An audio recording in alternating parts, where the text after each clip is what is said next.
بسم اللہ الرحمن الرحیم۔ جی اسٹوڈنٹس السلام علیکم، کیسی ہیں آپ؟ اللہ تعالیٰ سے امید ہے خیریت سے ہوں گی۔ آج ہم سبق پڑھیں گے حج اور اس کی عالمگیریت، ٹھیک ہے؟ پیج نمبر 22 پہ آ جائیں آپ لوگ، اور اس میں ہم پڑھیں گے حج کے معنی اور مفہوم، قرآن آیات کی روشنی میں حج کی فرضیت اور فضیلت، اور حج کے معاشرتی زندگی پر اثرات کیا ہوتے ہیں، ٹھیک ہے؟ تو اس کی میں ریڈنگ کروں گی اور ساتھ ساتھ آپ کو سمجھاتی بھی جاؤں گی۔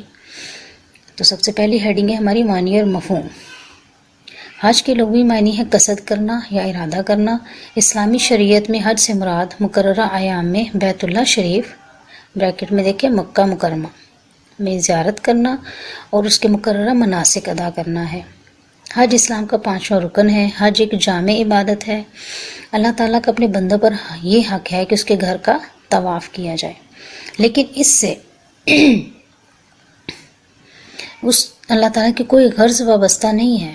حج کا سب سے بڑا فائدہ تمام سابقہ گناہوں کی بخشش ہے، جبکہ حج مسلمانوں کی اجتماعیت کا مظہر ہے۔ اب اس میں اس پیراگراف میں جو سب سے پہلی چیز دوسری لائن میں دیکھیں آپ، بیت اللہ۔ بیت اللہ کیا ہے، بیت اللہ شریف کیا ہے، مکہ مکرمہ کیا ہے، یہ میں آپ کو پہلے بتانا چاہتی ہوں کہ یہ وہ جو بیت اللہ شریف ہے یعنی خانہ کعبہ جو ہے، یہ دنیا کے تمام مسلمانوں کا قبلہ ہے۔ الحمدللہ ہم مسلمان ہیں، ٹھیک ہے؟ اور وہاں پر جا کر ہم لوگ نماز جو ہم لوگ نماز ادا کرتے ہیں تو ہمارا رخ جو ہے وہ بیت اللہ شریف کی طرف ہوتا ہے۔ دنیا میں کسی جگہ پر بھی ہوں گے ہمارا رخ نماز پڑھتے ہوئے اسی طرف ہوگا، ٹھیک ہے؟ یہ ہے خانہ کعبہ۔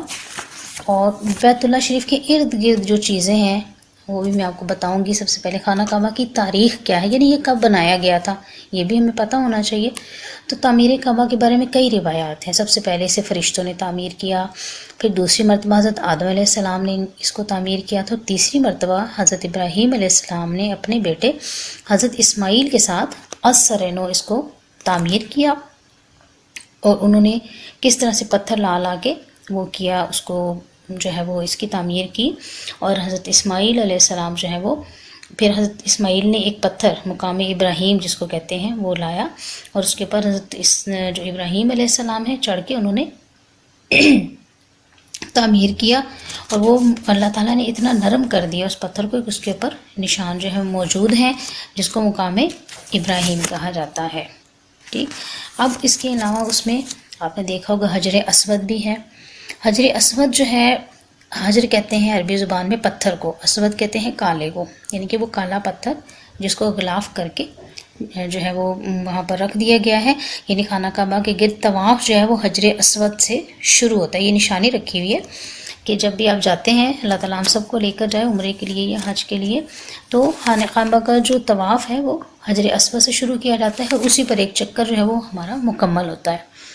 خانہ کعبہ کے جنوب مشرقی دیوار جو ہے اس میں تقریباً جو ہے 4 فٹ کی بلندی پر ایک قدیم مقدس پتھر نصب ہے، جس کے گرد چاندی کا جو ہے وہ اس کو سمجھ لیں کور کیا گیا ہے۔ یہ حجر اسود کہلاتا ہے، اور اس کی فضیلت جو ہے وہ بہت زیادہ ہے کہ پیارے نبی صلی اللہ علیہ وسلم کا ارشاد ہے کہ اس کو جنت سے لایا گیا تھا۔ بہت سفید پتھر تھا، لیکن لوگوں کے گناہوں کی وجہ سے جو ہے اس کا رنگ سیاہ ہو گیا، اور پیارے نبی صلی اللہ علیہ وسلم نے اس کو بوسہ لیا ہے حجر اسود کا۔ سب سے زیادہ فضیلت اس کی یہ ہے۔ پھر اس کے بعد ایک اور جو مقام ہے بیت اللہ شریف کا ہے وہ ہے ملتزم۔ ملتزم جو ہے وہ خانہ کعبہ کا وہ حصہ حجر اسود اور خانہ کعبہ کے درمیان دروازے کی چوکھٹ کے درمیان ہے، وہ ملتزم کہلاتا ہے۔ اس مقام پر دعائیں خاص طور پر قبول ہوتی ہیں۔ رسول اللہ صلی اللہ علیہ وآلہ وسلم نے اس جگہ دونوں ہاتھ سر کے اوپر سیدھے بچھا کر اپنا سینہ مبارک دیوار سے ملا کر اور رخسار مبارک کی دیوار پر رکھ کر رو رو کر دعائیں مانگی تھیں۔ یہ انتہائی متبرک مقام ہے، بہت ہی زیادہ فضیلت کا حامل ہے۔ تو یہاں پر بھی جو ہے وہ لوگ دعائیں کرتے ہیں مسلمان جا کر۔ پھر اس کے بعد آتا ہے مقام ابراہیم۔ مقام ابراہیم سے مراد وہ پتھر ہے جس پر حضرت ابراہیم علیہ السلام جو ہے تعمیر کعبہ کے وقت کھڑے ہوتے تھے۔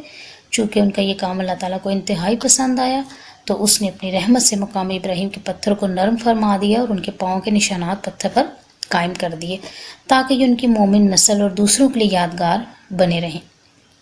اب اس پتھر پر حضرت ابراہیم علیہ السلام کے پاؤں مبارک کا نقش جو ہے واضح طور پر نظر آتا ہے۔ اس جگہ کو مقام ابراہیم کہا جاتا ہے اور اللہ تعالیٰ نے قرآن مجید میں مقام ابراہیم کا 2 جگہ ذکر فرمایا ہے۔ نمبر 1 یہ ہے، مقام ابراہیم کو مستقل جائے نماز بنا لو، یعنی کہ وہاں پر جو ہے وہ نماز پڑھی جاتی ہے۔ دوسری جگہ اس میں کھلی ہوئی نشانیاں ابراہیم کا مقام عبادت ہے، تو وہاں پر جو ہے امام کعبہ جو ہے اس کے ساتھ کھڑے ہو کے امامت کرواتے ہیں۔ اور اس کے بعد آتا ہے حتیم۔ آپ نے دیکھا ہوگا حرم شریف کے ساتھ جو ہے وہ یو کی شکل کے ایک جو ہے وہ بنا ہوتا ہے، جس کے اوپر جو ہے وہ لگے ہوئے ہیں لیمپ لگے ہوئے ہیں۔ اس دیوار کی اندرونی جگہ جو ہے وہ حتیم کہلاتی ہے۔ بہت سی حدیث مبارکہ سے صاف ظاہر ہوتا ہے کہ حتیم خانہ کعبہ کا ہی حصہ ہے اور یہ طواف میں اس کے حکم کے تحت داخل ہے، یعنی اس کے باہر سے ہم طواف کرتے ہیں تو یہ طواف میں شامل ہوتا ہے۔ ٹھیک ہے، یہ حتیم کے بارے میں بھی ہو گیا۔ پھر اس کے بعد ہے میزاب رحمت۔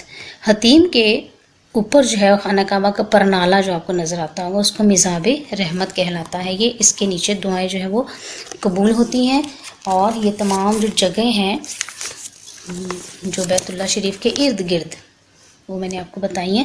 اب اس کے جو مختلف کونے ہیں، کارنر جو ہیں بیت اللہ کے مختلف، ان کے بارے میں بھی ہے۔ سب سے نمبر 1 ہے رکن یمانی ہے، یعنی بیت اللہ شریف کا جنوب مغربی گوشہ جو ہے جو یمن کی سمت میں واقع ہے اسے رکن یمانی کہا جاتا ہے۔ پھر نمبر 2 رکن عراقی ہے۔ بیت اللہ کا شمال مشرقی حصہ جو عراق کی جانب ہے اسے رکن عراقی کہا جاتا ہے۔ نمبر 3 رکن شامی ہے۔ بیت اللہ کا مغربی شمالی جو حصہ ہے جو شام کی طرف ہے اس کو رکن شامی کہا جاتا ہے۔ اور پھر نمبر 4 پہ حجر اسود آ جاتا ہے، وہ سیاہ پتھر جو بیت اللہ کے مشرقی جنوبی کونے میں نصب کیا گیا ہے، اس کو کیا کہا جاتا ہے؟ حجر اسود، یعنی کہ یہ چاروں کونوں پر جو ہے وہ جو لگے ہوئے ہیں ان کو کہا جاتا ہے۔ اور پھر اس کے علاوہ جو آپ نے پڑھا، یہ تو بیت اللہ شریف کے بارے میں نے تھوڑا سا آپ کو بتانا چاہ رہی تھی، اس کی تاریخ کے بارے میں کہ ہمیں پتہ ہونا چاہیے۔ دوسرا آپ پڑھا بریکٹ کے اندر ہے مکہ مکرمہ۔ اب مکہ مکرمہ جو ہے یہ ایک شہر کا نام ہے، سعودی عرب میں موجود ہے، اور اسی کے اندر جو ہے وہ مکہ مکرمہ کے اندر ہی حرم شریف ہے، اللہ تعالیٰ کا گھر بیت اللہ شریف، جس کے بارے میں ابھی میں نے ہسٹری آپ کو بتائی ہے۔ تو مکہ مکرمہ کی جو اہمیت ہے وہ بھی بہت زیادہ ہے کہ اللہ تعالیٰ اور رسول پاک صلی اللہ علیہ وسلم کو مکہ سب شہروں سے زیادہ محبوب ہے۔ مکہ شہر کو قرآن کریم میں ام القریٰ کہا گیا ہے، یعنی یہ تمام بستیوں کا مرکز ہے۔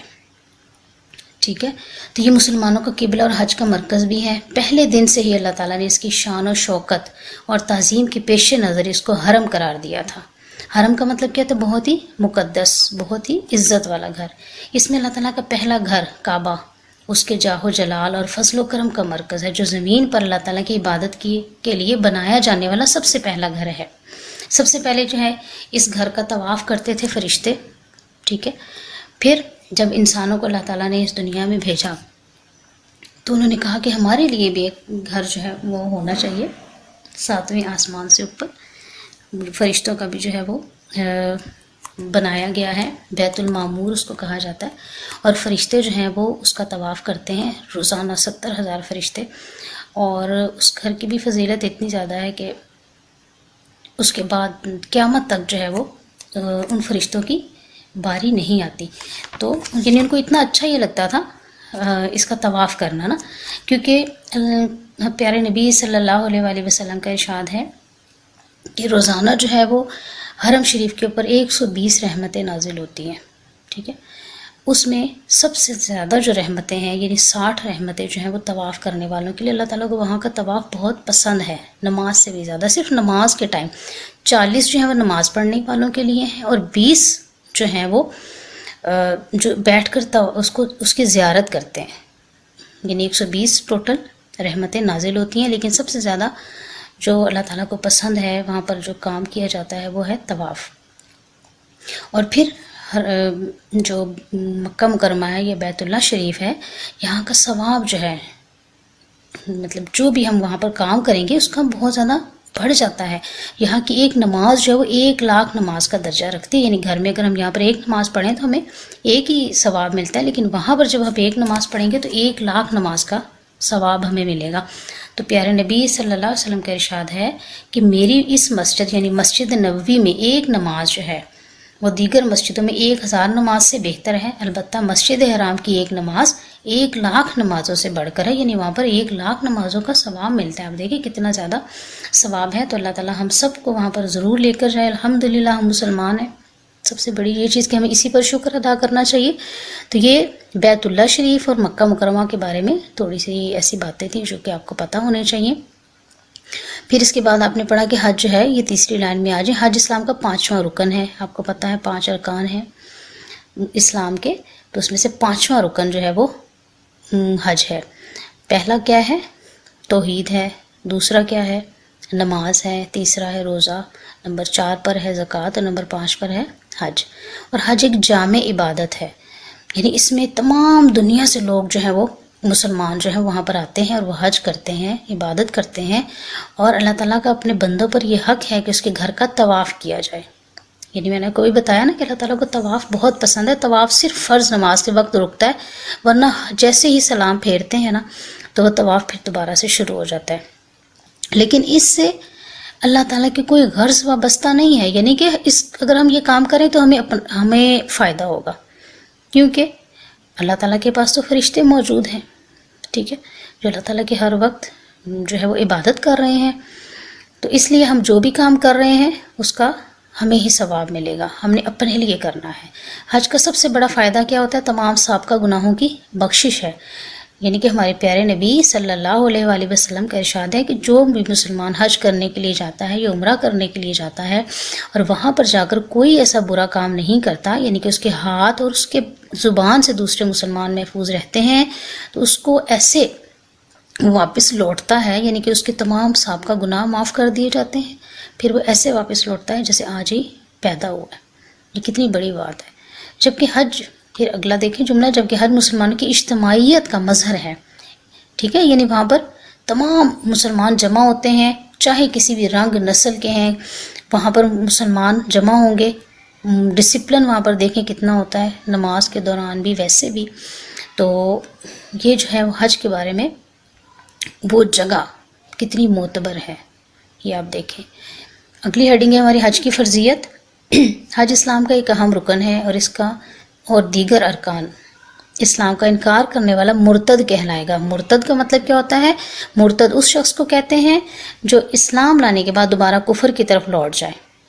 حج ہر بالغ، عاقل، تندرست اور صاحب استطاعت مسلمان پر ایک بار فرض کیا گیا ہے، اور شرط بھی عائد کی گئی ہے کہ حج کے مقام تک پہنچنے کا راستہ بھی پرامن ہو اور اس کے گھر والوں کے پاس اس عرصے کے لیے ضروری وسائل بھی موجود ہوں. یعنی کہ اس کے پاس صاحب استطاعت کا مطلب یہ ہے کہ وہ جا رہے ہیں، اس کے پر وہاں پر رہنے کے لیے بھی پیسے ہونے چاہیے، اور پیچھے اگر اس کے گھر والے ہیں تو ان کے پاس بھی جو 40 دن اس نے وہاں پر گزارنے ہیں تو ان کے پاس بھی اتنے وسائل ضرور موجود ہوں جس میں ان کو مشکل نہ ہو.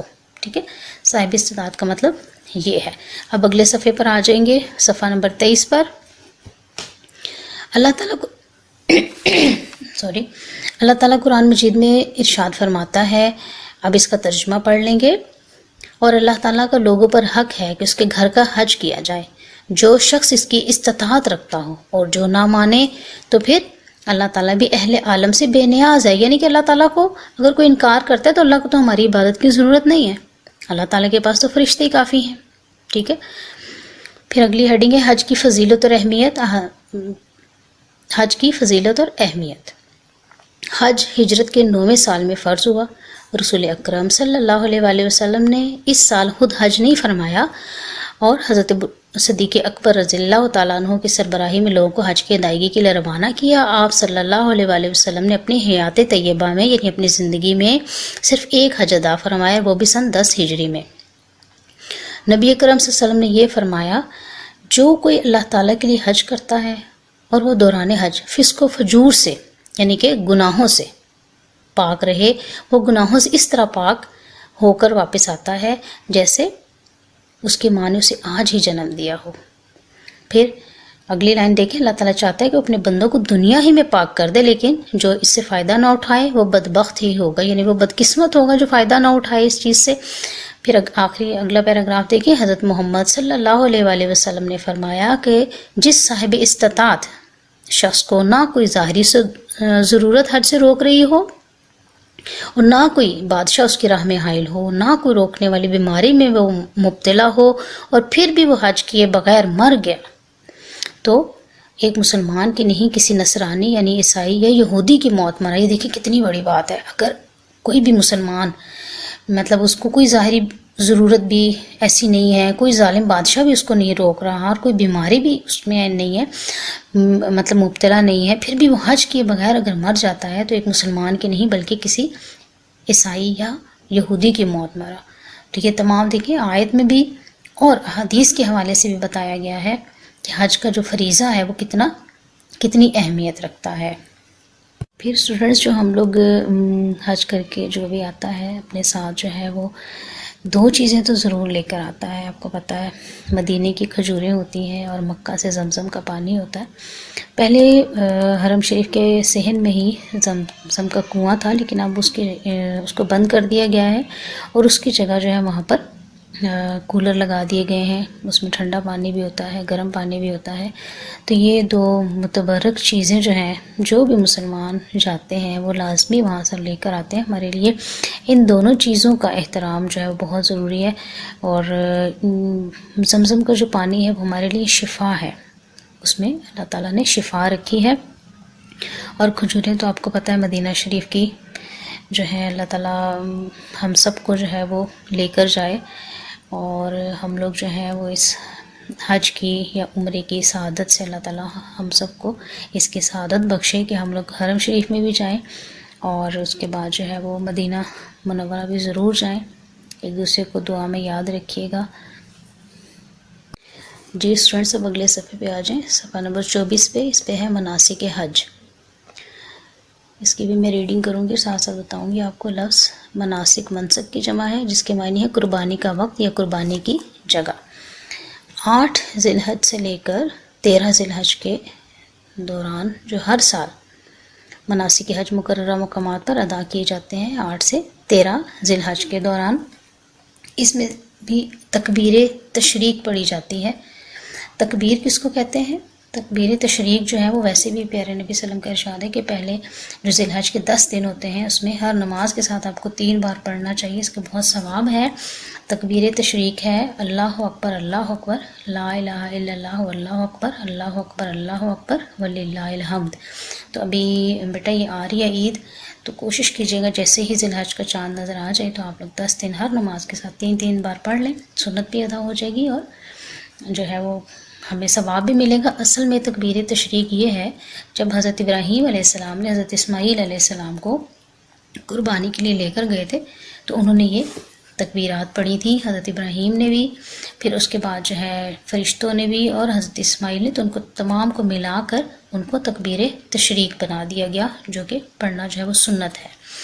اس میں سے جب 8 ذی الحج جو ہے اس کو یوم ترویہ کہا جاتا ہے، جس روز حج کی عبادات شروع ہوتی ہیں اس دن حضرت ابراہیم علیہ السلام کو اگر ہم پیچھے چلتے ہیں تو حضرت ابراہیم علیہ السلام کو خواب آیا تھا، یعنی ترویہ خواب کو کہتے ہیں، تو ان کو خواب نظر آیا۔ پھر 9 ذی الحج کو یوم عرفہ کہا جاتا ہے، جس روز میدان عرفات میں حج ہوتا ہے، یعنی انہوں نے یہ جان لیا کہ یہ جو ہے خواب سچا ہے اور میں نے قربانی کرنی ہے، اونٹوں کی نہیں بلکہ اپنے بیٹے کی۔ پھر یوم نہر آپ کو پتہ ہے، سورہ کوثر بھی آپ پڑھتے ہیں تو آخری آیت ہے پہلے شروع سے ہم پڑھتے ہیں انا اعطیناک الکوثر فصلی لربک ونہر آ رہا ہے نا، تو اس کا مطلب یہ ہے قربانی کیا کیجیے۔ انا شانیہ کا هو الابتر، بے شک آپ کا دشمنی بے نام و نشان رہے گا۔ تو یوم النہر کہتے ہیں جس روز قربانی ادا کی جاتی ہے۔ 10 ذی الحج کو پوری دنیا میں جہاں جہاں مسلمان ہوتے ہیں سب جو ہے وہ یہ فریضہ ادا کرتے ہیں۔ اللہ تعالیٰ کو وہ حضرت ابراہیم علیہ السلام کا یہ عمل اتنا پسند آیا تو انہوں نے رہتی دنیا تک کے لیے اس کو جو ہے وہ تمام مسلمانوں کے لیے کہہ دیا کہ انہوں نے جو بھی صاحب استطاعت ہے وہ قربانی کرے، ٹھیک ہے۔ تو اس اب نیکسٹ پیراگراف پہ آ جائیے. اسلام نے قربانی کی شکل میں لوگوں کو اپنی خواہشوں کی قربانی پیش کرنے کی تعلیم دی ہے. اگر خواہشات جو ہیں وہ اللہ کے حکم کے تابع نہ رہے تو محض جانوروں کی گردنیں کاٹنے سے اللہ تعالیٰ کو کوئی غرض نہیں ہے. ٹھیک ہے. قرآن کریم میں اللہ تعالیٰ کا ارشاد ہے، ترجمہ دیکھیں، اللہ تعالیٰ تک نہ ان کا گوشت پہنچتا ہے نہ خون، بلکہ اس تک تمہاری پرہیزگاری پہنچتی ہے. اصل چیز یہ ہے کہ ہم نے پرہیزگار بننا ہے کہ اللہ تعالیٰ تک تو دیکھیں گوشت ہم خود ہی کھاتے ہیں، اپنے دوستوں کو دے دیتے ہیں، غریبوں کو دے دیتے ہیں، تو اللہ تعالیٰ تک گوشت تو نہیں پہنچتا، بلکہ اللہ تعالیٰ تک کیا پہنچتا ہے؟ ہماری پرہیزگاری، یعنی ہماری خواہشات جو ہیں وہ اللہ تعالیٰ کے حکم کے مطابق ہونی چاہیے. پھر اس کے بعد دیکھیں آگے ہے حج کے دوران. اب یہاں سے مناسک ہیں. حج کے دوران جو ہے وہ ہمارے سب سے پہلے کیا چیز ہے؟ نیت کرنا. نیت ہمیں کرنی ہے 2 رکعت نفل پڑھ کر. جس وقت حج یا عمرہ کرنے کے لیے جاتے ہیں تو نیت کرنی چاہیے. نیت کریں گے تو تبھی ہمارا کام جو ہے وہ صحیح ہوگا. اور اس کے بعد جو ہے احرام باندھنا ہوتا ہے. آپ کو پتہ ہے احرام جو ہے وہ 2 انسیری چادریں ہوتی ہیں مردوں کے لیے، اور عورتوں کو جو ہے تو وہ لباس مطلب وہی پہننا ہوتا ہے، لیکن انہوں نے اسکارف وغیرہ لینا ہوتا ہے. پھر تلبیہ پڑھنا. تلبیہ کا آپ کو پتہ ہے، لبیک اللہم لبیک لا شریک لک لبیک ان الحمد والنعمت لک والملک لا شریک لک. لبیک اللہم لبیک کا مطلب کیا ہوتا ہے؟ اے اللہ میں حاضر ہوں، اے اللہ میں حاضر ہوں. پھر اس کے بعد ہے وقوف عرفہ، جو میں نے آپ کو بھی بتایا تھا کہ 9 ذی الحج کو جس روز میدان عرفات میں حج ہوتا ہے وہاں پر جمع ہونا ہوتا ہے. پھر طواف زیارت کرنا. یہ پھر اس کے بعد 10 ذی الحج کو کرنا بہتر ہے، یعنی کہ یہ جو طواف زیارت ہے 10 ذی الحج کی صبح صادق سے لے کر 12 ذی الحج کے غروب آفتاب تک طواف زیارت جو ہے وہ ہو سکتا ہے، یعنی کہ جانا ہوتا ہے مکہ معظمہ اور وہاں پر جا کر جو ہے یہ طواف زیارت کیا جاتا ہے. یہ بھی حج کا رکن ہے، ٹھیک ہے، جو وقوف عرفات کے بعد کیا جاتا ہے. پھر اس کے بعد دیکھیں یہ تمام چیزیں جو ہیں 5 یہ فرض ہیں. اس کے بعد جو واجبات ہے، مینا میں قیام، مینا میں جا کے رکتے ہیں، ٹھیک ہے. پھر اس کے بعد کیا ہے؟ رمی، یعنی کہ رمی کس کو کہتے ہیں؟ پتھر جو ہم شیطان کو جو ہے وہ مارتے ہیں تمام مسلمان جو ہیں وہاں پر جا کر. پھر اس کے بعد جو ہے آگے دیکھیں اگلی لائن میں آ جائے سعی کرنا صفا اور مروہ کے درمیان. وہ بھی آپ کو پتہ ہے بی بی ہاجرہ کی وجہ سے آپ نے سنا ہوگا پورا واقعہ کہ کس طرح سے وہ حضرت اسماعیل کے لیے جو ہے وہ گئی تھی صفا سے مروہ کی طرف.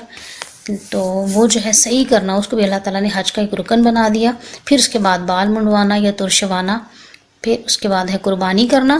10 ذی الحج کو کرتے ہیں. مزدلفہ میں رات کا قیام ہوتا ہے، وہاں سے کنکریاں چنتے ہیں ایکچولی جو کہ شیطان کو مارنی ہوتی ہیں. وہاں پر پوری رات ایک گزارتے ہیں حجاج کرام. پھر اس کے بعد ہے طواف وداع کرنا، یعنی پورا حج جب مکمل ہو جاتا ہے اس کے بعد طواف وداع جب واپس آتے ہیں مسلمان طواف وداع کر کے پھر اس کے بعد جو ہے اپنے اپنے ملکوں میں واپس چلے جاتے ہیں. ٹھیک. اس کے بعد ہے جی حج کی عالمگیریت. حج کی عالمگیریت یہ پوری دنیا میں عالمی ایک عبادت ہے یہ. ٹھیک ہے. مسلمانوں کے لیے حج ایک ایسا عالمی روحانی اجتماع ہے جس کی مثال پوری دنیا میں نہیں ملتی، اور یہ مسلمانوں کی یکجہتی اور اتحاد کی علامت بھی ہے. مناسک حج کی ادائیگی کے دوران مسلمان اخوت، مساوات، یکجہتی اور باہمی اتحاد کا عملی مظاہرہ کرتے ہیں. وہاں پر ڈسپلن آپ نے دیکھا ہوگا، ٹی وی پہ بھی آپ لوگ دیکھتے ہیں کتنا زیادہ ڈسپلن ہوتا ہے. نیز یہ روح پرور عالمی اجتماع اسلام کے روب، دبدبہ اور قوت کی علامت بھی ہے. پھر حج مساوات کا مظہر ہے، یعنی برابری ہے، اور مسلمان حج کے موقع پر مساوات کا شاندار مظاہرہ کرتے ہیں. کوئی امیر ہو یا غریب سب ایک ہی جیسا لباس پہنتے ہیں، احرام باندھے ہوتے ہیں سفید رنگ کے، ایک جیسے حالات میں رہتے ہوئے ایک ہی تلبیہ پڑھتے ہوئے مناسک حج ادا کرتے ہیں، جو میں نے آپ کو بتا دیا ہے. اس کے بعد حج کے ذریعے پوری دنیا کے مسلمان میں اخوت و بھائی چارے کا عملی نمونہ سامنے آتا ہے. اگلا پوائنٹ دیکھیں حج میں سادگی کی تربیت ملتی ہے. خواہ کوئی کتنا ہی امیر کیوں نہ ہو اور وہ ایک سادہ لباس میں ملبوس ہوتا ہے وہاں پر بادشاہ کوئی بھی ہو، لیکن وہاں پر انہوں نے احرام باندھ کے جانا ہے. یہاں تک کہ جو بھی یعنی احرام کا لباس شاہ و گدا کی تمیز کو مٹا دیتا ہے اور سب مسلمان ایک ہی خالق کے بندے دکھائی دیتے ہیں. اب اگلے صفحے پہ آ جائے. حج بدنی، مالی اور روحانی قسم کی مشتمل ہے، یعنی کہ ہماری جسمانی بھی ٹریننگ ہو رہی ہوتی ہے، ٹھیک ہے، مالی بھی ہے، ظاہر ہے ہم مال خرچ کر کے جاتے ہیں، روحانی طور پر پاک صاف ہو جاتے ہیں. تو یہ تمام تینوں قسم کی عبادتوں پر مشتمل ہے. اس کا اگلا پوائنٹ دیکھیں گے. حج کے دوران مسلمانوں کو نظم و نسق کی بہت تربیت ملتی ہے. بعض جگہوں پر مثلا طواف اور رمی کرتے وقت جو ہے لوگوں کا ہجوم ہوتا ہے، لیکن وہاں لڑائی جھگڑا بالکل بھی نہیں ہوتا، کیونکہ تمام کام جو اللہ کی رضا کے لیے کیے جا رہے ہوتے ہیں. اگلا پوائنٹ دیکھیں گے. حج کے موقع پر مختلف اسلامی تنظیموں کے لوگوں کو مل بیٹھنے کا موقع ملتا ہے، اور اسلام اور مسلمان بہت سارے امور کے بارے میں تبادلہ خیال کیا جاتا ہے، نیز مستقبل کا لائحہ عمل مرتب کیا جاتا ہے. پھر اگلا پوائنٹ دیکھیں. حج دنیا بھر کے مسلمانوں کے لیے اتحاد اور یگانگت کی علامت ہے، یعنی اتفاق کی علامت ہے. دنیا کے کونے کونے سے مختلف رنگوں، زبانوں اور نسلوں کے افراد مل جل کر رہتے ہیں اور مناسک حج ادا کرتے ہیں. اس طرح دنیا بھر کے مسلمانوں کو احساس ہوتا ہے کہ ہم ایک ملت ہیں. الحمدللہ. آخری دیکھیں. بیت اللہ شریف تمام مسلمانوں کا مرکز ہے. دنیا بھر سے مسلمان سال میں ایک مرتبہ اس مرکز پر جمع ہوتے ہیں، اور مسلمانوں کا ایک مرکز پر جمع ہونا ان کی وحدت کی علامت ہے. حج حقوق اللہ اور حقوق العباد کی بجاوری کا بہترین ذریعہ ہے. یعنی حقوق اللہ، اللہ کے بھی حقوق ہم ادا کر رہے ہیں، اور حقوق العباد کے وہاں پر لوگوں کے ساتھ بہت اچھے طریقے سے ہم نے رہنا ہے. پھر حج مکمل ہو جاتا ہے تو اس کے بعد مدینہ منورہ ضرور جانا ہے. پیارے نبی صلی اللہ علیہ وسلم کے روزے پر جو ہے وہ حاضری دینی ہے، کیونکہ پیارے نبی صلی اللہ علیہ وسلم کا ارشاد ہے کہ جو مکہ آیا اور مدینہ پر ظلم کیا تو ایسا ہو نہیں. میرے پاس تو پیارے نبی صلی اللہ علیہ وسلم کے وسیلے کے بغیر تو کچھ ہے نہیں. خیال میں آپ کو سبق بہت اچھا سمجھ آ گیا ہوگا. اب آ جاتے ہیں اس کے تفصیلی سوالات کی طرف. سب سے پہلا سوال دیکھیں. حج کی فضیلت فرضیت اسلامی تعلیمات کی روشنی میں واضح کریں. تو سب سے پہلے آپ آ جائیں گے صفحہ نمبر 22 پر. معنی اور مفہوم لکھا ہوا ہے نا؟ ہاں جی، اس کی 3rd لائن پر آ جائیں. معنی اور مفہوم بلکہ اس میں ایڈ کر لیجئے گا.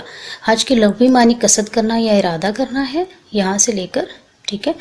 اور آپ لوگ آ جائیں گے آخر تک لکھیں گے، جبکہ حج مسلمانوں کی اجتماعیت کا مظہر ہے، ٹھیک ہے، یہاں تک. پھر اس کے بعد یہ جو حج کی فرضیت لکھا ہوا ہے نا، تو اس کے ساتھ ہی آپ لکھ لیں گے ہیڈنگ حج کی فرضیت اور فضیلت قرآن و احادیث کی روشنی میں، ٹھیک. اور اس کو اب 2nd لائن سے سٹارٹ کریں گے. حج ہر بالغ اور عاقل، تندرست اور صاحب استطاعت مسلمان پر فرض ہے. یہاں سے لے کر اگلے پیج پر آ جائیں گے آپ. اب یہاں سے آپ نے حج کی فضیلت اور اہمیت کو ہٹا دینا ہے، ٹھیک ہے. پہلے ہم ہیڈنگ لکھ چکے ہیں، اور اوپر سے اللہ تعالیٰ قرآن مجید میں ارشاد فرماتا ہے، یہ آپ نے آیت کا ترجمہ لکھنا ہے، ٹھیک ہو گیا. پھر اس کے بعد آپ آ جائیں گے حج ہجرت کے 9ویں سال میں فرض ہوا، یہ پیراگراف لکھنا ہے. نبی کریم صلی اللہ علیہ وسلم نے یہ فرمایا، یعنی حدیث ہے یہ سوری، جو کوئی اللہ تعالیٰ کے لیے حج کرتا ہے، یہ حدیث آپ لکھیں گے. حدیث نمبر 1 یہ ہو جائے گی. پھر اس کے بعد لکھنی ہے حدیث نمبر 2، حضرت محمد صلی اللہ علیہ وسلم نے فرمایا. یہ والی حدیث کمپلیٹ کرنی ہے یہودی کی موت مرا تک، ٹھیک ہے. یہاں تک پہلا سوال آپ کا کمپلیٹ ہو جائے گا. اس کو دوبارہ سے سن لیجئے گا اگر نہ سمجھ آئی تو ویڈیو کو. اس کے بعد آ جائیں گے سوال نمبر 2 پہ، مناسک حج بیان کریں، ٹھیک ہے. مناسک حج جو ہے وہ صفحہ نمبر 24 پہ آ جائیں. ابھی ہم نے پڑھا ہے مناسک حج کی ہیڈنگ، لیکن بیٹا ایک بات یاد رکھیے گا، بے شک کاپی میں آپ یہ نہ لکھیں. معنی اور مفہوم جو ہے، چاہے مناسک حج والا سوال آ جائے، چاہے سوال نمبر 3 جو ہے حج کی عالمگیریت آ جائے، آپ جو ہے اس کے معنی اور مفہوم لازمی لکھنا ہے، ٹھیک ہے. اور مناسک حج سوال ہے جس میں معنی اور مفہوم پہلے لکھیں گے، پھر اس کے بعد مناسک حج والی ہیڈنگ جو ہے پورا آپ نے کرنا ہے. لفظ مناسک سے لے کر واجبات میں سے ہیں، ٹھیک ہے. اس کے بعد آ جائیں گے جیم حصہ ہے اس کا، حج کی عالمگیریت بیان کریں. تو حج کی عالمگیریت ابھی ہم نے پڑھا، حج کی عالمگیریت ہیڈنگ لکھی ہوئی ہے. اس میں سے کوئی سے 7 پوائنٹ جو ہے اپنی مرضی کے آپ کو جو آسان لگے وہ لکھ لیجئے گا، لیکن پہلے معنی اور مفہوم جو ہے وہ ضرور اس کو بھی ایڈ کرنا ہے، ٹھیک. اب آ جائیں گے اگلے سوال پہ. مختصر سوالات ہیں. سوال نمبر 1 ہے حج کے لغوی اور اصطلاحی معنی لکھیں. یا صفحہ نمبر لکھا ہوا ہے نا حج کے لغوی معنی، یہاں سے لے کر 3 لائنیں لکھنی ہے. مقررہ مناسک ادا کرنا ہے، یہ اس کا جواب ہوگا پہلے سوال کا. اس کے بعد آ جائیں گے سوال نمبر 2 پہ. حج کی فرضیت کے بارے میں کوئی ایک قرآنی آیت یا ترجمہ لکھیں. یہ آ جائیں گے آپ صفحہ نمبر 23 پر. پہلی ہی لائن ہے نا یہ، اور اللہ تعالیٰ کا لوگوں پر حج ہے کہ اس کے گھر کا حج کیا جائے، یہاں سے لے کر بے نیاز ہے تک، یہ ایک آیت کا ترجمہ ہوگا. ٹھیک ہے، اس کا ترجمہ، یہ اس کا سوال کا جواب ہو جائے گا. اس کے بعد آپ آ جائیں گے مرتد کسے کہتے ہیں. تو مرتد کسے کہتے ہیں یہ آپ نے بھی پڑھا تھا صفحہ نمبر 22. یہ دیکھیں حج کی فرضیت جہاں لکھا ہوا تھا نا، اس کے لائن ہے حج اہم رکن ہے.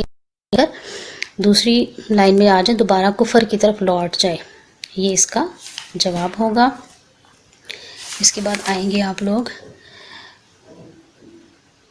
سوال، ہاں جی، دال ہے جو حج کی استطاعت رکھتے ہوئے حج نہ کرے اس کے لیے حدیث نبی میں کیا وعید آئی. تو یہ نمبر آئیں گے آخری جو حدیث تھی نا، یہ حدیث نمبر 2 آخری پیراگراف ہے. حضرت محمد صلی اللہ علیہ وسلم نے فرمایا کہ جس صاحب استطاعت شخص کو نہ کوئی ظاہری جو ہے وہ ضرورت یہاں سے لے کر موت مرا تک. ٹھیک ہے، یہ اس کا جواب ہوگا. اس کے بعد آپ آ جائیں گے، اچھا یہ جو دو سوال ہے نا، حج کس طرح مسلمانوں کی وحدت کی علامت ہے، اس کو کراس کر دیں، اور صاحب استطاعت سے کیا مراد ہے اس کو بھی دیں، کیونکہ یہ لانگ کوسچن میں آپ کے آ چکا ہے. اور سوال نمبر جو ہے آگے 3 ہر بیان کے 4 جوابات دیے گئے ہیں، اس میں سے آپ یہ چیپٹر پڑھ کے آپ نے خود اس کو کرنا ہے. ٹھیک ہے، اور اس کی تصویر جو ہے بنا کر مجھے سینڈ کرنی ہے، اور یہ ٹک کراس بھی ہیں، یہ بھی آپ چیپٹر کی ریڈنگ کریں گے تو آپ کو سمجھ آ جائے گی. ٹھیک ہے، اس کو بہت اچھا سا کیجیے گا. اللہ تعالیٰ